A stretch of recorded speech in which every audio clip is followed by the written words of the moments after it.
Salut à toutes et à tous, c'est Elias. On se retrouve avec Mofsar pour une nouvelle analyse et pronostic. On va évidemment parler de l'UFC 300 qui est l'une des cartes les plus importantes de l'histoire de l'organisation. Ça se passe le 13 avril à Las Vegas. Et avec Mofsar, on va aujourd'hui se concentrer sur le main event qui va opposer Alex Pereira, champion des lourds légers, à Jamal Hill, ex-champion de la division. Mofsar, comment est-ce que tu vas? Comment se passe ta préparation aussi pour ton combat à la UFC le 17 mai? Ça va super, on se prépare bien, on s'est bien adapté au Ramadan. Je suis dans une forme incroyable et j'ai hâte de performer. Ça va péter, les gars. Ah, ça va péter, je suis toutes tes vidéos d'entraînement hein, là en story. D'ailleurs, n'oubliez pas de vous abonner au compte Instagram de Mofsar Ibrahimov. Au passage, je mettrai le lien dans la description. Ça a l'air de se préparer comme il se doit. J'imagine que ton niveau il sera à la hauteur de l'événement parce qu'on en parlait avant de commencer cette vidéo, mais ça se passe au stade Roazhon Park à Rennes et je pense que pour l'instant la EF6 a vendu plus de 4000 places donc c'est un événement incroyable, hein. Moi, j'espère que c'est le public qui va être prêt à recevoir la performance de Mofsar. Ça va péter, frère. Moi, franchement, j'arrive pour faire un boulot de fou malade. Ça va être incroyable. Et ouais, il va y avoir plein de gens, ça va être lourd. J'ai hâte d'y être. Franchement, j'ai hâte d'y être. Nous aussi, on a hâte d'y être. Et rendez-vous donc le 17 mai, stade Roazhon Park de Rennes. J'imagine qu'il y a encore des places qui sont disponibles. Donc, ruez-vous sur les places pour assister à la performance de Movsar Ibrahimov. Il y aura aussi d'autres combattants de renom. Je pense à Patrick Abirora. Je pense à Nessim, hein. Nessim, c'est pas un secret. Il est signé sur la UFC. J'ai rien cramé. Ouais, non, non, ouais, c'est officiel. On est d'accord, il y aura vraiment du très très gros talent, notamment au niveau du MMA belge, mais du MMA français aussi. Et Movsar, j'aurais vraiment hâte d'assister à. C'est ton deuxième combat professionnel, hein? Ça.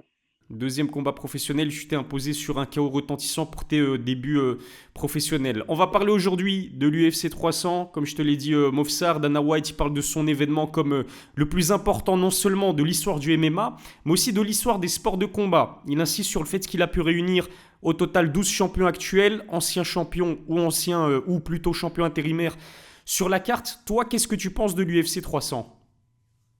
L'UFC 300, si tu le prends dans sa globalité, franchement, c'est un UFC de fou. Depuis les early prelims jusqu'à la toute fin, même si pour le grand public, le main event, c'est pas le super main event. Tu vois, les gens, ils auraient voulu voir du Hamza, des trucs un peu plus ouf, du Conor, un truc. Mais ça va, en vrai, on est bien servi. Tu regardes le premier combat early prelim, c'est Figueiredo contre Cody Garbrandt, Mhm. deux anciens champions. Tu te dis, la carte, elle peut être que incroyable. Et forcément, on a hâte d'y être. Ouais, c'est du très très lourd l'UFC 300. J'en perds ma voix. C'est du très très lourd l'UFC 300. T'as le combat pour la ceinture BMF Justin Gaethje, Max Holloway. T'as quoi d'autre? T'as Charles Oliveira, évidemment, qui est l'une des têtes d'affiche de cet événement contre Arman Tsarukyan. Une jeune pousse en devenir, même s'il est là depuis un certain temps. Arman Tsarukyan, c'est un combattant expérimenté, mais c'est l'un des top poids légers les plus jeunes avec Islam Makhachev. T'as le Common Event aussi avec Zhang Weili qui va défendre sa ceinture contre une combattante chinoise, donc combat 100% chinois. Et comme tu l'as dit, on ouvre la carte quand même avec du Cody Garbrandt, Davison Figueiredo, Kayla Harrison qui fait ses débuts à l'UFC, Aljamain Sterling qui monte dans la catégorie des poids plumes. Bref, c'est vraiment du très très lourd. Par contre, les critiques principales, c'est vrai qu'elles sont adressées au combat principal, au main event entre Alex Pereira et Jamal Hill. Est-ce que toi, t'es hypé par ce combat principal? Euh, Tu vois, moi, par exemple, je vais te répondre avec un contexte un peu. Moi, quand je regarde l'UFC, par exemple, même des Fight Night, etc., tous les combats flyweight, bantam, feather, lightweight, jusque 77, je regarde. Et dès que ça va au-dessus, 83, 93 poids lourd, je regarde pas. Ok. Parce que, parce qu'ils sont, déjà, en tant que combattant, ça m'apporte rien, techniquement. Parce que, toi, moi, je les regarde avec un bloc-notes. Je dis, Ah ah ouais, ouais. ça part. Donc, dans ce contexte-là, ça m'apporte pas beaucoup. Mais là, je vais le regarder comme un spectateur. Ça, je vais pas être avec un popcorn. Hop, ah ouais, wow, oh, la patate. Donc, je suis hypé comme devant un film, mais c'est pas non plus, je sais que je vais pas en tirer, tu vois, je vais rien en Ouais. tirer de ce combat-là. Donc, c'est pas non plus la caté qui est pour moi la plus alléchante. Mais quand tu regardes les personnages, les antagonistes de ce combat, Pereira avec tout ce qu'il a fait jusqu'à maintenant, et Jamal Hill le champion qui est sorti un peu de nulle part dans cette KT. Forcément, tu as envie de voir un peu. Et surtout, c'est la fin, la cerise sur le gâteau de cet UFC de fou. Donc, je vais le regarder, tu vois, mais c'est pas non plus, je vais pas mentir, c'est pas la plus grosse hype que j'ai eu pour un combat.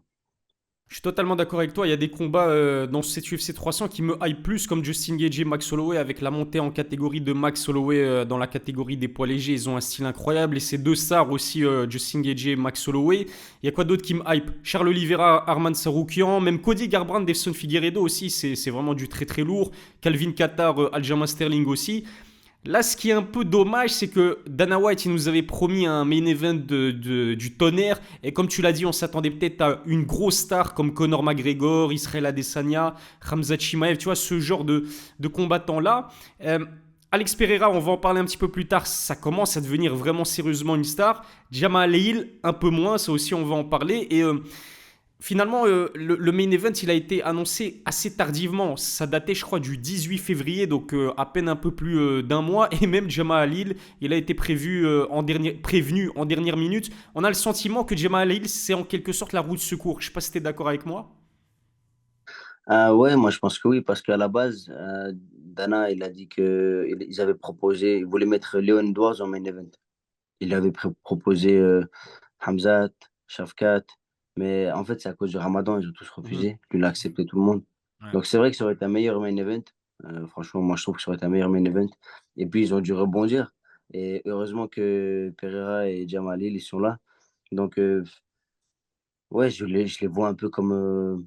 Il nous faut quelque chose. Il nous faut un combat pour la ceinture. Et ils ont chopé ceux qui étaient là.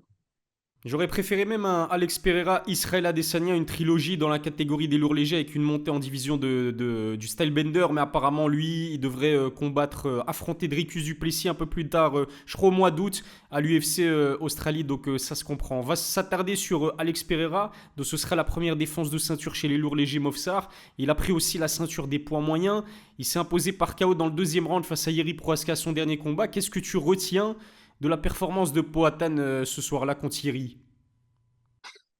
En tant que un nouveau combattant d'MMA, parce qu'il a fait une grosse carrière en kickboxing en tant que nouveau combattant d'MMA, tu peux voir que il continue d'évoluer pas mal dans ses défenses de takedown, etc., dans ses trucs.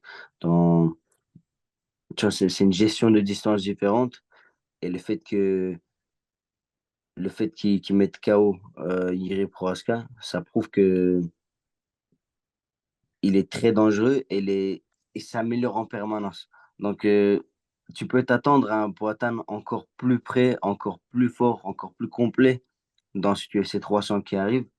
Ça le rend très, très, très dangereux sans prendre en compte la puissance qu'il a dans ses mains et surtout dans son crochet gauche. Donc, franchement, c'est quelqu'un de très, très effrayant. Et respect à Jamal Hill d'avoir pris ce combat un peu en short notice, mais pas avec le plus gros camp possible. Ouais, exactement. Tu sens qu'il évolue petit à petit dans son MMA. Bah, son coéquipier, son ami, c'est Glover Teixeira qui était réputé pour son sol, mais ça reste un combattant expérimenté et complet. Glover Teixeira, on l'a vu contre Iri Prohaska. Attends, je vais checker les statistiques, mais il me semble que Iri, il a vraiment eu du mal à l'amener au sol à l'expérience. Attends, hein, je te donne ça dans 2 secondes. Bim, bam, je suis sur le site de l'UFC Stats. Ouais, donc un seul takedown réussi par Yeri Prohaska sur 3 tentatives. Et précédemment aussi, Alex Pereira, Yann Blakovic. Yann, il a réussi que 3 takedowns sur 8 tentés. Après, bon, c'est vrai que quand il l'a amené au sol, Alex Pereira, il a réussi à le contrôler, mais sans se montrer non plus très dangereux, un petit peu à l'image de Yeri Prohaska. Donc c'est vrai que tu sens qu'il évolue petit à petit pour atteindre dans son MMA. Est-ce que tu dirais qu'on peut le considérer déjà à l'heure actuelle comme un combattant de MMA à part entière, ou ça reste un striker d'élite?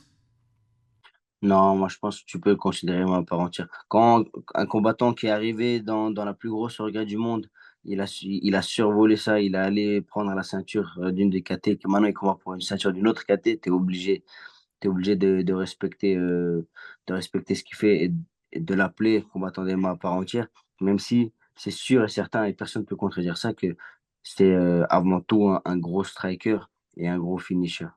Mais il est là, il peut tout faire, c'est sûr et certain.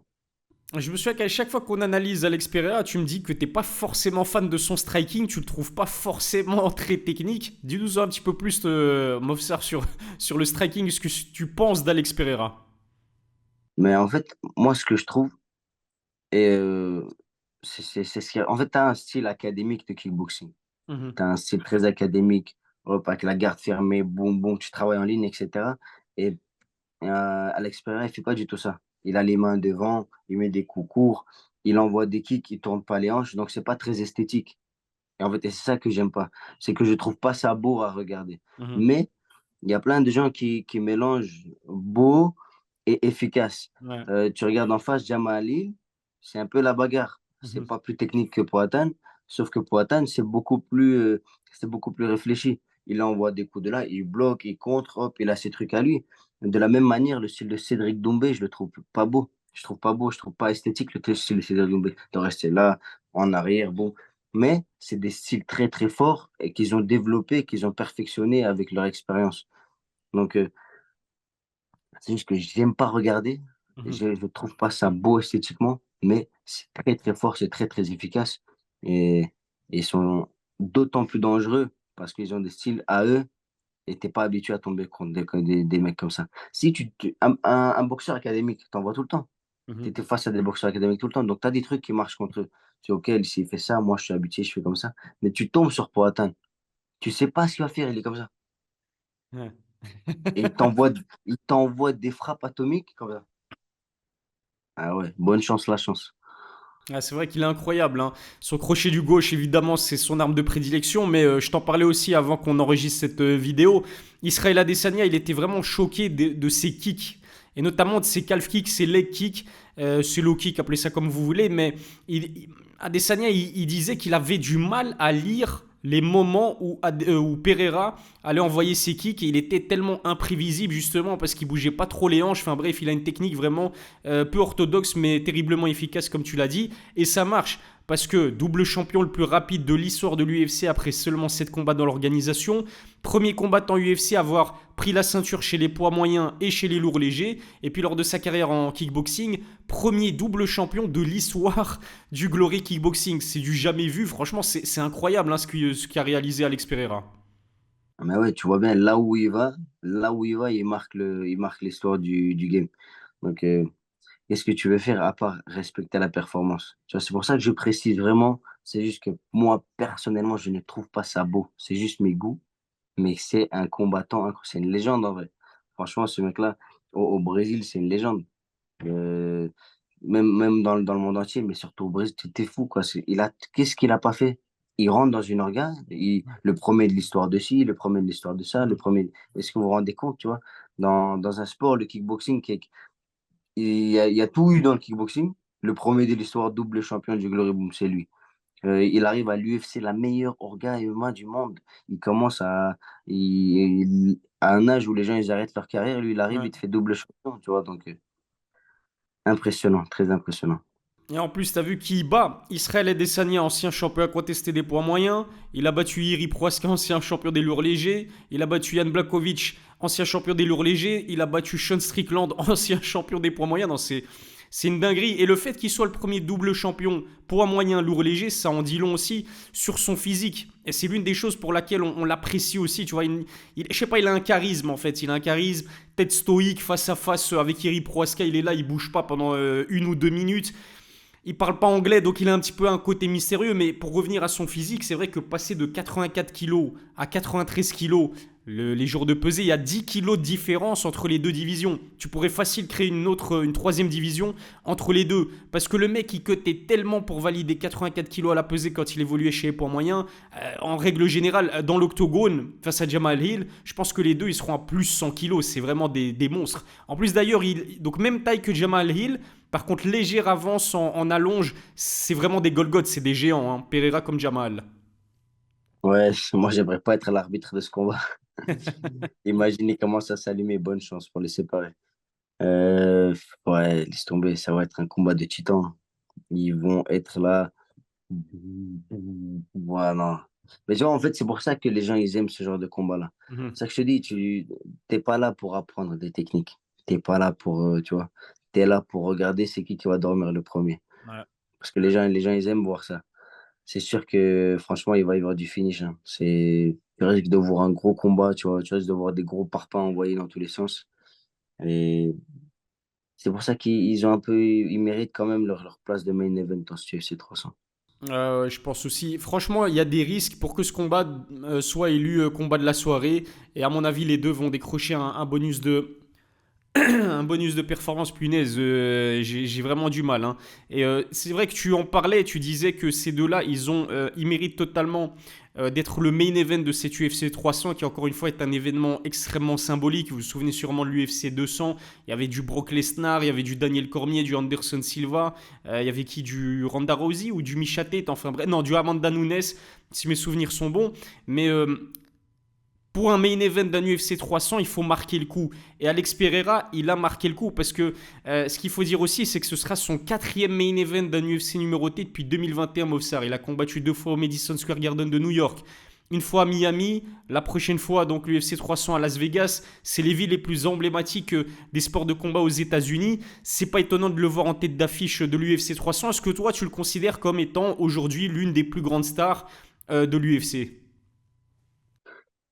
Franchement, il a vraiment conquis le game d'une vitesse folle, tu vois. Quand tu regardes quand Alex Pereira il combat sur les réseaux sociaux, tu vois que sa tête partout. Ouais. Il est partout. Et les face-to-face, les trucs, les interviews, les gens ils reprennent, ils font des montages. Et ça, c'est la marque un peu des grands champions. Parce que grand champion, pour moi, c'est un mélange de plusieurs choses. Si tu dois performer dans la cage, mais il faut que les gens parlent de toi, il faut que les gens aiment te voir, que les gens soient passionnés par toi, même les casuals, comme on les appelle, les gens qui ne sont pas trop à fond dans le MMA. Par exemple, tu regardes Figueiredo, c'est un combattant de fou, un champion qui est plusieurs fois champion flyweight, etc. Mais pas très médiatisé. Tu regardes Poatan, les face-to-face, les gens ils reprennent, ils mettent des statues de l'île de Pâques, tu vois, ils font des montages, ils font des trucs. Donc, c'est la marque des grands champions pour moi. Et du coup, Alex Pereira sans rien. Et il n'a pas fini de grandir en tant que grand champion. Je pense qu'il va, après ce UFC, s'il le gagne, il risque d'encore faire un gros bond vers, le, vers la place des plus hauts champions et des plus grandes stars de l'UFC. Ouais. Ah, il a plusieurs, comment dirais-je, il a plusieurs avantages, il a plusieurs qualités, son charisme, comme je t'en parlais tout à l'heure. Il a une bonne com aussi, il gère super bien ses réseaux sociaux, il surfe pas mal sur la vague de l'île de Pâques, tu vois. Je pense qu'il y a quelques temps, il a acheté une statue d'île de Pâques dans laquelle il s'est mis en spectacle sur une vidéo, tu vois, ça fait rire les fans. Et puis voilà, encore son aspect mystérieux, son aspect agressif, sa puissance, son chaos, l'avantage qu'il a par exemple par rapport à Devson Figueiredo aussi brésilien comme Poatan, terrifiant comme Poatan, mais le problème c'est qu'il évolue dans une catégorie très légère et c'est vrai que chez les poids mouches à l'UFC, ça manque énormément de médiatisation, de visibilité. Et puis Pereira, il a aspiré un petit peu de la hype de Israël Adesanya en le battant, donc bref, il arrive, franchement c'est presque un sans faute du côté de Poatan. Et puis son entrée sur le ring, au-delà de ses face-à-face, mais quand il entre comme ça avec... Enfin bref, il a un charisme fou. Moi perso, je suis fan. J'aime beaucoup Alex Pereira, comme ça vous le savez. Et malheureusement, ça tranche énormément avec Jamal Hill. Il n'a pas beaucoup de hype. Jamal Hill, je vais y arriver. Moins de 400 000 followers sur Instagram. Alors les puristes vont dire que ça sert à rien les followers sur Instagram. Non, quand même, en 2024, ça sert énormément. Et je trouve que c'est très faible, surtout pour un ancien champion UFC qui est américain et qui a un style agressif. C'est pour ça que je comprends pas finalement le manque de hype dont souffre Jamal Hill. Toi, comment est-ce que tu l'expliques, Mofsar?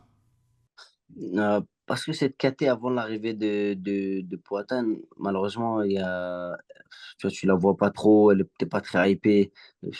C'est la KT de tout l'UFC qui était jusqu'à maintenant, en tout cas, là, un peu plus sous les radars avec les flyweight, tu vois, parce que les flyweight, maintenant, tu as quand même du mouvement avec Mokaev qui arrive, etc. Tu vois, il se passe des trucs. Alors, du coup, tu avais un peu les lourds légers, ils étaient en chute depuis leur prime avec John Jones. Ouais. Mais là, maintenant, Pereira, il est là pour mettre la lumière sur cette catégorie. Et je pense que c'est de là que c'est de cette manière-là qu'ils pourront remonter un peu, commencer à avoir des abonnés. Tu regardes, en fait, tu passes champion chez les featherweight, chez les 66, chez les 70, les abonnés, les réseaux, les trucs, les interviews. Tu regardes El Matador, tu regardes Islam Makhachev, tu n'entends que parler d'eux. Mhm. Mais chez les lourds légers, tu sais même pas qu'il y a un nouveau champion, Jamal Hill, là, pour les puristes, les gens ils connaissent pas, tu vois. En plus qu'il est arrivé, tu vois, il est arrivé champion un peu. Parce que Iri se blesse, il lâche la ceinture, puis hop. Tu vois, c'est pas On les dit meilleurs souvent. storytelling, c'est ça, c'est pas les meilleures histoires, c'est pas, il n'y a pas une histoire de fou, c'est un peu, tu vois. Donc c'est pour ça, il est passé un peu sous les radars, mais ça peut toujours péter d'un moment à un autre, on sait jamais quand ça pète et ça va peut-être être astuce. C'est vrai que Jamal, il a été opportuniste, hein, pour devenir champion dans la catégorie des lourds légers. Bien sûr, on ne remet pas en question sa victoire contre Glover Teixeira parce qu'il faut le faire pour pulvériser Glover Teixeira qui évolue en plus chez lui au Brésil, dans son pays d'origine. Mais encore une fois, désolé, hein, je sais que je me répète, mais contrairement à Pereira, il manque de charisme. Il n'a pas forcément, tu vois, une personnalité folle, une personnalité vendeuse, même physiquement aussi. Tu sais, il apparaissait souvent hors de forme. Je me souviens qu'avant qu'il se blesse au talon d'Achille, les gens se foutaient de lui parce qu'il avait un ventre de daron, un petit peu comme Volkanovski. Tu vois, on parlait souvent de Volkanovski. Quoique non, Volkanovski n'a pas un ventre de daron, mais c'est le daron ultime, c'est clair et net. Mais c'est vraiment le daron ultime. Jamal Hill, il essaie de faire des efforts. Il a sa chaîne YouTube où il essaie de se promouvoir un petit peu, mais malheureusement, ça, je sais pas, ça colle pas, ça prend pas pour l'instant, en tout cas avec le public. Et puis ce qu'il faut dire aussi, c'est que quand il a battu Glover Teixeira, il était classé en dehors du top 5, si mes souvenirs sont bons, de la catégorie des lourds légers. Et en termes de victoires notables, à part Glover Teixeira, il y a pas grand monde en fait dans son palmarès. Ben ouais, c'est ça, tu vois, c'est donc d'un côté, c'est un peu logique. Ouais. Euh, les gens, ils aiment bien voir des histoires, ils aiment bien voir des histoires. Un champion qui revient, un mec qui venge quelqu'un, ce genre de storytelling. Et là, maintenant, pour le coup, Ouais. Poatan qui vient venger son coach, son formateur, Glover Teixeira, tu vois, là, il y a de l'histoire, là, il y a du Mhm. truc, là, on veut voir, tu vois. Et dans les MBD, etc., les vidéos qui vont sortir pour, un peu avant ce UFC, là, tu risques d'avoir de la hype, tu risques d'avoir des... On va voir des choses, c'est sûr et certain. L'UFC, ils savent bien faire ça. Ils vont bien monter la sauce pour que tout le monde veuille voir le combat, tu vois. C'est comme Doumbé, c'est la même chose. Doumbé, il fait plein de trash talk, il fait tellement de trash talk que tu te sens obligé de voir le combat. Tu te sens que tu veuilles que Doumbé perde parce qu'il a trop parlé, ou que tu veux qu'il gagne parce que tu es fan, le plus important, c'est qu'au moment venu, tu es devant l'écran, tu regardes le combat. Et c'est ça le but des histoires. Tu mets en place une petite histoire, un petit fil rouge, tout le monde veut voir ce qui se passe au bout du tunnel, et on est devant l'écran à 6 heures du matin. Bah exactement, Mofsar, je suis totalement d'accord avec toi et on peut compter sur l'UFC. L'UFC va miser sur le storytelling et, comment dirais-je, la rivalité en quelque sorte entre Jamal Hill et Glover Teixeira. Le fait qu'il a battu Glover Teixeira en plus au Brésil, en sachant que Teixeira est le grand ami et le coéquipier d'Alex Pereira. Donc c'est tout bénef pour Jamal Hill. Je pense qu'il a pas grand-chose à perdre dans ce combat. Au contraire, il a énormément de choses à y gagner. Et je te parlais du fait que Pereira il a aspiré en quelque sorte la hype d'Israël Adesanya en le battant, bah, ça peut être la même chose pour Jamal Hill en cas de victoire. Parlons du style aussi de Jamal Hill, qui reste un combattant largement sous-coté, méconnu. Comment est-ce que tu définirais véritablement le style de Sweet Dreams? Son style, je dirais que si c'est un combattant, imagine, tu prends les stats d'un combattant UFC dans le jeu, tu vois. Je dirais qu'il a 85, tu vois, Mhm. 85, 90 dans toutes les stats. Ça veut dire que takedown defense, attaque, striking, euh, tout, il est correct, il est bon partout dans tous les domaines, mais il n'a pas un domaine où il performe, tu vois, spécifiquement. Genre, c'est pas un gros lutteur comme Khabib ou Mhm. un gros striker comme Poatan, justement. Mais il est complet partout. Il défend bien, il attaque bien. Euh, tu le verras pas spécialement mettre des soumissions, mais il peut tout faire. En striking, il change de garde. Il fait des trucs, il met des KO, il met des finishes. Il a un beau grand endpoint. Donc, tu vois, c'est quelqu'un de dangereux partout. Et voilà, de très correct dans tous les domaines sans avoir une spécialité spécifique, dans une spécialisation. Les gens, ils aiment bien dire ça. Quand même, quand moi je dis je fais du MMA, ils me disent, ah ouais, toi, t'es plutôt grappleur ou striker. Mhm. hein, complet. Mhm. Et c'est comme ça que j'ai fini Jamal Hill.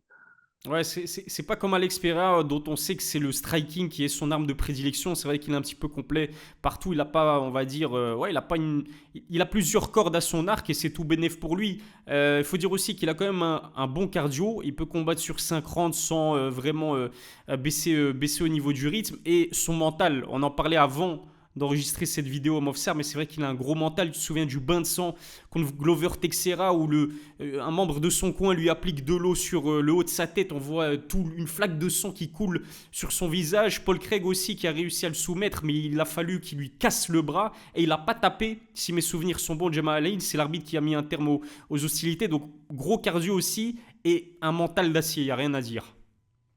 C'est ça, et c'est bien que tu dis ça parce que le caractère, c'est quelque chose qui est très sous-estimé par les gens. Parce que le caractère, tu vois, c'est pas quelque chose tu le vois pas, tu vois, c'est un peu propre à chaque combattant. Ça peut retourner beaucoup de combats. Ça me fait penser notamment à Hamzat contre Burns. Mhm. Il y avait beaucoup de caractère dans ce combat-là. Tu vois des knockdowns, tu vois des mecs. Il y a des fois, moi, je suis convaincu qu'il y a des coups qui mettent des knockdowns à des gars que s'ils avaient moins de caractère, ça serait un chaos. Ouais. Et tu vois souvent ce genre de scénario, encore de la même manière, tu prends Baki contre Dombé, un Mhm. gros mental, un gros mental, Baki il arrive avec un gros mental, il se fait pas avoir par le pressing fou malade qu'a fait Dombé, et, et ça lui réussit bien dans le combat. De l'autre côté, tu prends Jordan Zebo qui succombe un peu à cette pression, qui se laisse un peu faire, et du coup, il arrive et il n'est pas à fond dans le combat, donc caractère mental très très important. Et c'est vrai que c'est une arme à ne pas négliger du côté de Jamal Hill. Ouais, parce qu'il faut le faire hein, pour aller pulvériser Glover Teixeira dans son pays d'origine au Brésil, à Rio de Janeiro. En plus de cela, on sait que le public est très très chaud. Bah, ça l'a pas empêché d'aller performer, d'aller battre Glover Teixeira. Et c'est l'une des raisons aussi qui pousse Alex Pereira à vouloir affronter Jamal Hill, c'est qu'il a envie de venger absolument la défaite de son ami. On sait que Pereira c'est un haineux hein, un petit peu. On sait qu'il était très rancunier envers Israël Adesanya. À mon avis, il va aussi être très rancunier envers Jamal Hill. Ouais, c'est vrai que c'est quelqu'un d'émotif. Il montre jamais ses émotions. Il est tout le temps là, statue de Pâques, etc. Mais il est très, très émotif. C'est vrai que quand Adesanya elle avait fait les flèches là, Ouais. il l'avait très, très mal pris. Non, tant mieux. C'est ça qu'on veut voir. On veut voir de l'émotion, on veut voir du bain de sang. Malheureusement, l'humain est comme ça. Le bain de sang, à mon avis, on va y avoir droit. Par contre, je pense pas qu'on va aller jusqu'au cinquième round. À mon avis, l'un des deux va s'imposer sur un KO dévastateur. Une dernière chose dont on doit parler avant de passer au pronostic Mofsar, c'est le fait que Jamal Hill il sort d'une grosse, grave blessure au talon d'Achille qui l'a forcé à laisser sa ceinture vacante. Et ça en dit long aussi sur son état d'esprit de champion.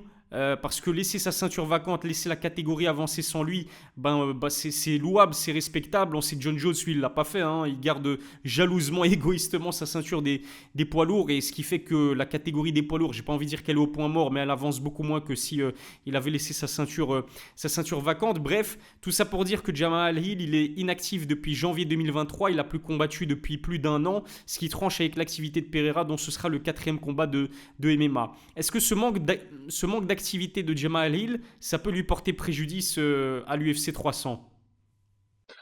Hmm. Moi, je trouve que quelqu'un qui a un tel niveau, le niveau top mondial, des gens qui combattent pour des ceintures, etc., ne pas combattre un an, en vrai, c'est pas grand-chose, tu vois. C'est souvent des choses qu'on a vues pour des mecs qui se blessent, par exemple, à Peter Yan, tu as vu Khabib.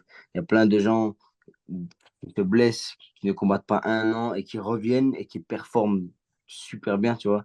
Donc, ça arrive et je pense pas que c'est quelque chose qui va spécialement handicaper Jamal Hill. Par contre, de l'autre côté, Poatan, qui a combattu 4 fois sur la même période de temps, euh, Poatan il a été très actif, donc les sensations de la cage, les sensations du combat sont encore fraîches dans son corps. Il a encore tu vois, il est habitué, il est à la maison dans la cage. Donc, c'est lui qui, je dirais, qui est un peu plus avantagé du fait de son activité, d'autant plus qu'il n'a pas eu de blessure. Euh, dans ce combat-là. Et aussi, autre chose qui pourrait, selon moi, plus poser problème à Jamal Hill, c'est que c'est la manière dont il a géré cette blessure. Parce qu'une blessure au talon d'Achille, tu dois faire de la rééducation, etc. tu peux pas t'entraîner. Tu vois, tu t'es blessé au coude, tu attaches ton coude, tu travailles de l'autre main. Mais tu te blesses au pied, tu peux pas poser le pied, tu vas Ouais. pas t'entraîner en chaise roulante, tu vois. Donc, le temps de récupération, sur les 1 an qu'il a pas combattu, pendant Mhm. combien de temps il a pu s'entraîner? Et c'est ça pour moi qui va beaucoup jouer dans ce combat. D'autant plus que, comme on l'a dit tout à l'heure, Movsar, il a peut-être pas eu un camp de préparation très très long puisqu'il a été prévenu en dernière minute. Lui, il était au courant vraiment, genre l'UFC l'a contacté, lui a dit tu vas affronter Alex Pereira au UFC 300. Il a dit oui. Le lendemain, c'était officiel. Donc le 17 février, il a dit oui. Le 18 février, c'était officiel. Donc il y a un peu plus d'un mois seulement. Il faudra voir si physiquement il est à 100% de ses capacités physiques. On va voir si Alex Pereira va réussir le presque exploit de conserver sa ceinture parce que chez lourd léger, les champions s'enchaînent depuis John Jones. Là, il y a 5 champions différents qui se sont succédés. Ou si Jamal Hill va parvenir à récupérer son titre. Ça s'annonce en tout cas intéressant. Movsar, merci beaucoup d'avoir répondu à mes questions. Il m'en reste une dernière, la plus importante. C'est quoi ton pronostic pour ce combat principal de l'UFC 300?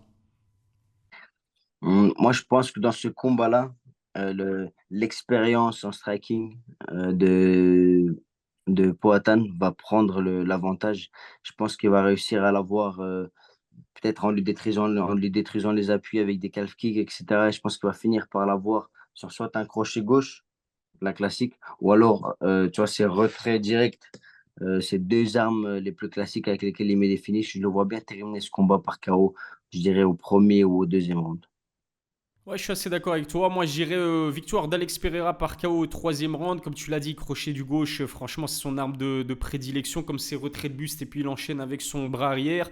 Ses kicks aussi, des armes incroyables. Même Israël Adesanya et son niveau de kickboxing, son niveau de striking, il n'a pas réussi à bloquer les low kicks que lui envoyait Alex Pereira. J'ai du mal à voir Jamal Hill réussir à le faire durant toute la durée du combat, en tout cas. Va vraiment pas falloir qu'Alex Pereira finisse au sol, puisque le grand Pand et notamment les coups de coude de Jamal Hill sont terrifiants, mais je pronostique une victoire par KO, troisième round d'Alex Pereira. Merci beaucoup Mofsar, n'oubliez pas de vous abonner à son compte Instagram, lui donner un maximum de force avant la UFC qui arrive à grands pas, hein. Ce sera le 17 mai, on soutiendra évidemment Mofsar Ibragimov.